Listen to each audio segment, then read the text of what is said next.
professor in information theory here at Télécom Paris and in the Communications and Electronics department. I joined the faculty in 2009, right after obtaining my PhD from ETH Zurich and after a short postdoc at UC San Diego.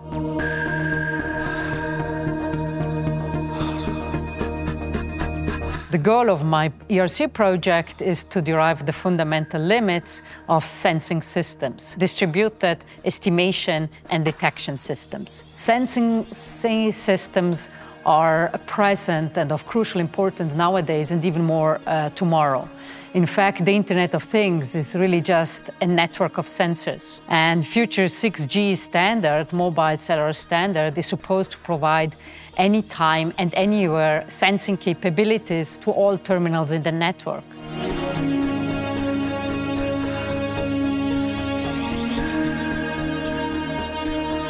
In wireless, we have a huge problem of bandwidth. So bandwidth is saturated.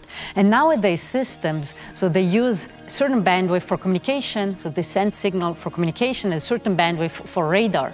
So you send the signal and then you analyze what is backscattered.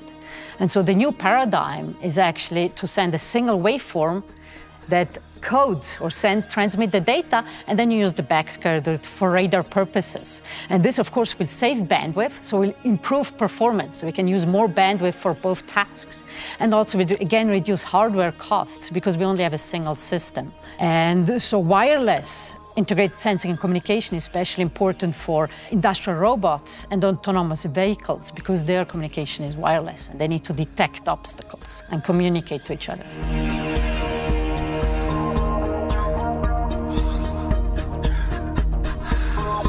Wireless communication theory, then signal processing, physics, and also instrumentation sciences, they all contribute very fundamentally and crucially to these systems. So I think what we can do in information theory, we can build or set a theoretical basis, and then we can derive fundamental limits of these systems. That's actually important for three things. So the fundamental limits, which means the optimal performance, sets a benchmark. So we know how far our current systems are for optimal. And also it gives insights on how to improve current systems. And finally, knowing this optimal performance of different systems allow you to choose which one you want to use for which application. So this is a contribution of information theory to the field.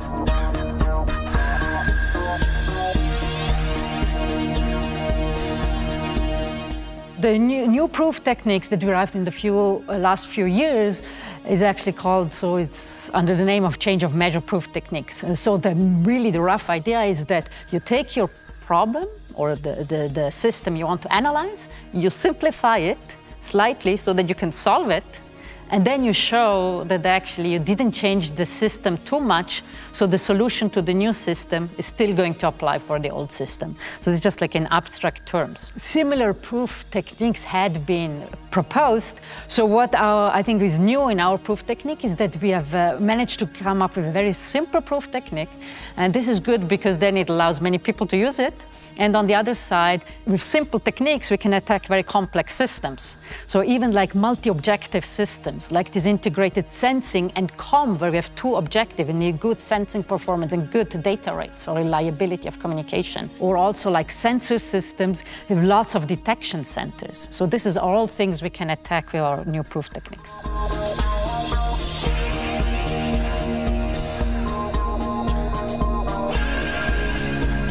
We have new masters, like for example the MICAS masters and also the multimedia networking masters.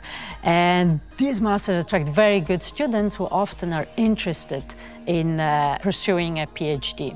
So this is one way we can get in touch with potential candidates. We can even test them on our during the lectures or on projects. And then I think also like EP Paris helps us with its reputation.